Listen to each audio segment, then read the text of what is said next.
welcome back to Living in the Go. So today I'm talking to you about wealth, and I'm titling this, Wealth Does Not Have a Color.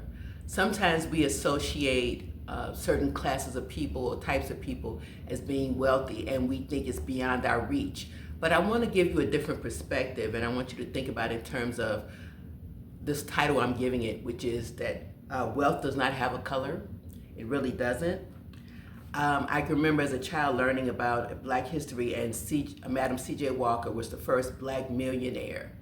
It was like amazing that whatever she did to accomplish that and to be recognized as a very wealthy person. But I was recently listening to this podcast on YouTube, and they were talking, this woman worked on Wall Street. She was a young Black woman, and she had left there and started her own business. But the reason that she felt confident to do that and to make her own wealth is because she watched her wealthy clients. She watched their behaviors and their habits. And she used them almost as a mentor to determine how she could build her own wealth. Because sometimes we need examples when we don't exactly know what to do. We know people are doing it. And if you feel like you're no different than anybody else who's wealthy, you can have those same skill sets. Just figure out what you need to do. So follow that roadmap. Look at their habits, see what they're doing, and that's what she did. And today she is very successful. She passed that knowledge on to her family so that all of them are doing really well too. The other thing she talked about is that the discipline that she learned from her father, who had a regular job, working a 9 to 5 over 30 years, but he has saved enough and did enough that he was able to leave money for his children. So he's still here, but he set that example. So another thing to look at in terms of people's habits.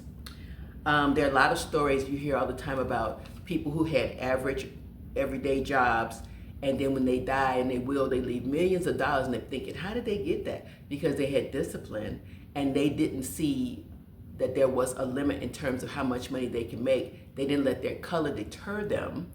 They felt like, I could be wealthy too. So you need to have that mindset to go beyond just what you always see or what you assume, because it doesn't have to be that way.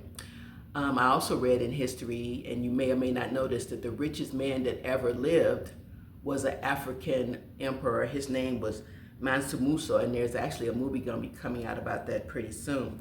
He ruled the country of Mali in Africa around the 14th century, so 1320 something, whatever to whatever. The reality was, though, his wealth was so immense. It's more than the millionaires or the billionaires we have today. I think Elon Musk is the richest man. He's got like 240 billion. Mansa Musa had more money than that, probably 3-4 times more. It was astonishing how much money he had. And he was in Africa. He was a Black man. So color does not have to be a deterrence for you feeling like you can be wealthy, because again, wealth has no color. The color of green, money, people recognize that, people understand that. Sometimes when you have money, people treat you differently. So again, that's because of wealth having no color. So a little bit of information, just hope that triggers something in you to make you feel like that you can accomplish anything that you want. Thank you so much, and have a great day.